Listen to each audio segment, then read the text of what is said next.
And look, we got the backpack ready to go, and we're ready to head to the race, right? That's wrong. So, some of you guys know, it just depends on how long you've been watching me. You guys know that I have an uncle, which is my dad's brother, that is in the military, and he's here like twice a year. And so, anyways, he's been in the military since he's like 17 years old, and he's somewhere in his 40s now. He may be in his 50s, I'm not really sure. But anyways, he has finally became a general in the military. So with that being said, tomorrow is his official ceremony to become a general. So we are headed to Nashville, and we're flying out to Oklahoma, which is Thursday night. His ceremony is tomorrow, Friday, and then we're flying home Friday night because I got a race I got to be to Saturday. And you know, that's important too, you know. But anyways, we're going to take you guys with us. I'm not really sure if you're allowed to film the ceremony because nobody's really asked, and when it comes to filming stuff, it's better to do it and then ask for forgiveness rather than ask and be told no. So that's how I run. That's how we run here. It's just ask for forgiveness. It's always a better situation. That's all I got to say right now. From Central City, Kentucky, the home of True Vine Farms, the one and only Farmer King.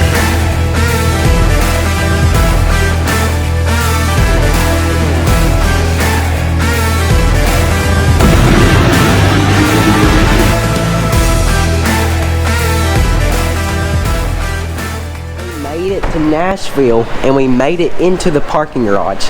You know, last time we tried to come here was like 2 weeks ago when we were going to Atlanta. And you parked straight. Yeah, I parked straight. In the lines. In the lines. So much better. I'm making such great improvements so fast. But last time we tried to come to Nashville was when we went to Atlanta, and I'm pretty sure we never made it to the exit before the exit that we had to take before the exit to get to the airport. We finally made it to good old Oklahoma. Oklahoma. We had 2 flights. We flew all the way to Dallas. And a play. Yeah, pretty much. Anyways, we should have stayed in Dallas because you know why we shouldn't have stayed in Dallas? Supercross. Supercross is there this weekend, and here we are in Oklahoma where it's flat with big winds and pretty much prairie grass. Yep. Show them around. Do a round.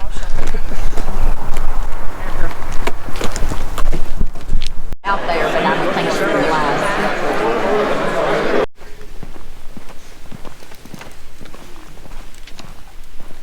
That Colonel King has given to the air defense community, the Army, and his family. Ask that you would bless him with continued wisdom and strength and the spirit of service as he continues to provide leadership. We ask that his leadership would be an example of how to serve and care for others. Continue to use him and his family to support and care for the air defense community. We ask that you would watch over our brothers and sisters in arms who are deployed and bring them home safely to us. And we ask all this in your most holy name. Amen.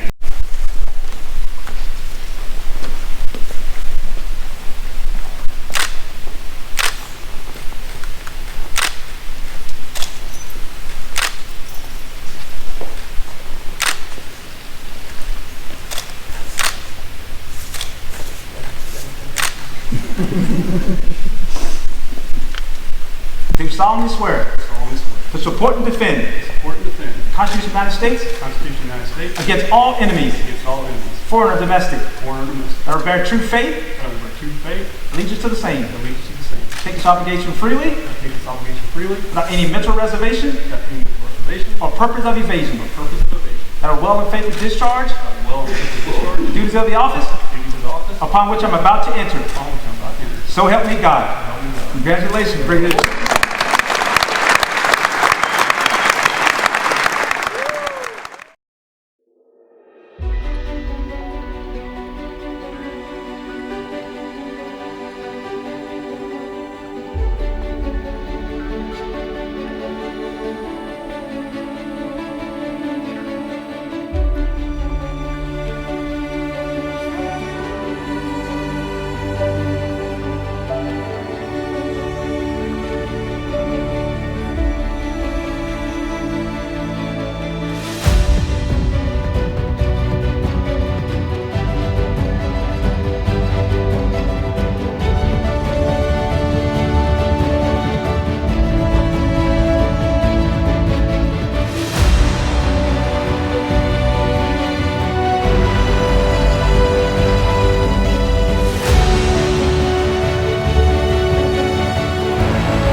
Alright, so we just got back from the ceremony. So do you want to explain to them what the ceremony was and what its purpose was? I can, but you were there. Why don't you tell me what you thought about it? Well, See, this good thing is, I get to ask you. This is an interactive interview. alright, well, I sat there. I got to sit on the outside row, the third row, not even first row. And I sat there and listened to a bunch of guys make fun of you, and then it made you upset, so you went up there and made fun of them, and then they awarded you some new badges on your coat, and that's about it. Then we went and ate barbecue. That's what you took from that ceremony? Yep, pretty much. I don't think you paid. I think we sat in two separate ceremonies. I think we did. I don't think you paid attention. My goodness. He became a general finally. Oh, there we go. It was his official ceremony to become a general. That's right. And all the people in there today was the ceremony for the promotion to Brigadier General. And we did it in the Air Defense Artillery Training Support Facility, which had all displays from World War I all the way to now of soldiers and equipment. But we got to have our family there with us. So my mom, your grandma, my brother, your dad, mom all got to be here with your cousins, and then a bunch of our friends got to come in and participate in that because they've all been a part of my journey in the military for the last 27 years. So from all the good farm work that you and myself and your dad got to do a long time ago to what the farming you do now is all part of who I am today. So you got to be there to take part of the ceremony. And then you got to see all my Army family, all my military and Army family that would happen to be there today to participate. You hear that? We're part of his story, but yet he doesn't give me a shout out in his speech for to subscribe to Adventures I said Farm. brother and family. I talked about your dad and talked about foreman. You didn't say anything about the YouTube channel. Well, okay, you're right. I did not talk about your YouTube channel. You know, I talked about the importance of farming. I know, because the hard work. We're feeding the country. You know that? I don't know. I see you doing a lot of talking on the YouTube channel. Oh, I make content too. I think I don't know how much you actually work versus how much you just make yourself look like you work because you video that portion of it. That's the key. Everybody's figuring me out. It's all about looks. Nobody really cares about how much work you do. It's all about looks. No. How good can you look on camera? But it was good to have you all there today and to see the real closeness of the military community, of having some people that I've worked with for 25 years there, some people that I've known almost my whole adult life that were able to come in and be there today, and then many of the others that I work with now that all work to make our country safe. They're all dedicated professionals. They love what they do and they love serving the country. So it was great for you all to be able to be there today. And again, like I said, mentioned in the facility that you got to be in, it was able to showcase everything that the Army does, all the way from World War I all the way to now, with all of our soldiers that are deployed all the way around the world. And then, I'm a professional YouTuber. That's what I do. That's your title now? Yeah, pretty much. Okay. We done skipped the farming part. Okay. Just remember, farmers build great military people. That's what we learned from this. Hey, I did hard work. A lot of hard work, a lot of dedication, just as farmers do, goes in the same thing with being a professional in the military, that same level of hard work and commitment. I think I'll be a professional YouTuber one day. You might be. Give it, hey, you know what I say? What? Never say never. You know what do you think that means? That we really never thought you were going to make it to general. Well, that's that. There are many people that thought that. That wasn't what I was going for. But never say never. Never say you can't do something until you try your best. Never let somebody else say that you can't do something. Let them put you down. Give it your best. You may not achieve everything, but you'll achieve a whole lot. Anyways, I appreciate it. So say thank you. Oh, you're welcome, Emerson. There we go. So a couple days ago, we made it home from big old Oklahoma. Actually, we made it home from Texas because we had to fly to Texas, and it was a very complicated traveling system. But no direct flights. Yeah, but I did see Supercross in Dallas. So it was worth it. Well, I saw the stadium when we were in the plane flying over it. We didn't actually get to see Supercross. But, so in all seriousness, I know we joked around with Curtis and him getting promoted general, but with the military, it gives us a lot of freedoms.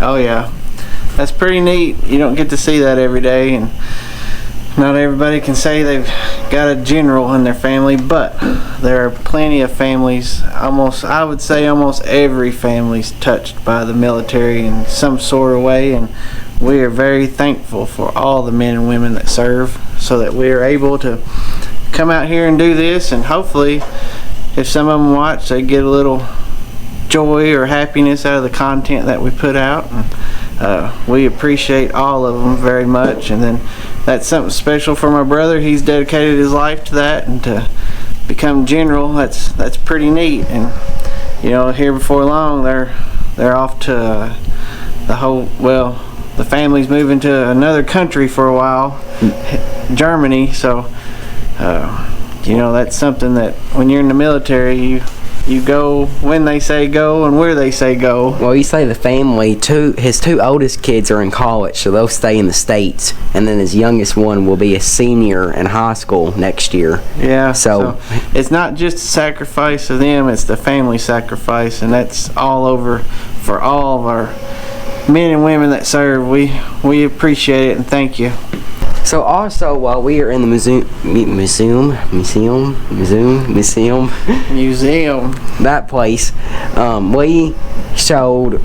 showed, there's a bunch of guys, basically styrofoam people, there on styrofoam grass, but there's a cool history behind it. Is we showed an American flag too. Do you want to explain the story behind that? I'll try to get the story right. I may screw this up. I think I remember it, but the gist of it is that flag. So in Japan, some of the first fighters that got captured was in a POW camp, and I don't remember how long they've been there, but they said they ranged in weight from 50 to 70, maybe 90 pounds. You know, these are men in the military, so very skinny, and that they were like 30 miles maybe from Hiroshima, and that when the first atom bomb got dropped, the guards just gave up and left them there, and so they wrote POW on top of their prison camp, war camp, POW camp. And the Americans saw it, and they started dropping supplies, and the parachutes were red, white, and blue. And so one of the guys started clipping things of the parachute off, and he started sewing the flag together. And that he got it all sewed together, and they got into something and got a Japanese bugle out. And I cannot remember the song they played. Some of y'all may know this story, and you can comment below, but I do not remember the song that they played. He told us, but I don't remember. And at the time that gets played, they played that song and raised that flag. And that was the first American flag raised on Japan, because 2 days later is when the Americans landed on the island there. And so that was the very first flag raised. And I don't do the story justice, but the guy telling it, he knows the story, and he told it, he knew it, and it was very touching that those men did that and raised that flag there on the island. It was pretty neat, and that whole museum was neat. A lot of one-of-one stuff that doesn't exist anywhere except there, and all that stuff was, I don't know if you told them, it was in working order. Yeah, all the stuff that we showed, like you could pretty much start it and drive it today. Yeah, which is pretty. And we're farmers and operators, and they didn't let us touch it. I wonder why. Yeah. But anyways, that's gonna be the end of this video. A lot of cool stuff. Something else that's cool is you guys can pause on the flag. Is back then when they threw that flag up in the air, it only had 48 stars on it, which before they had Hawaii and Alaska. That's it. Gold Rush area.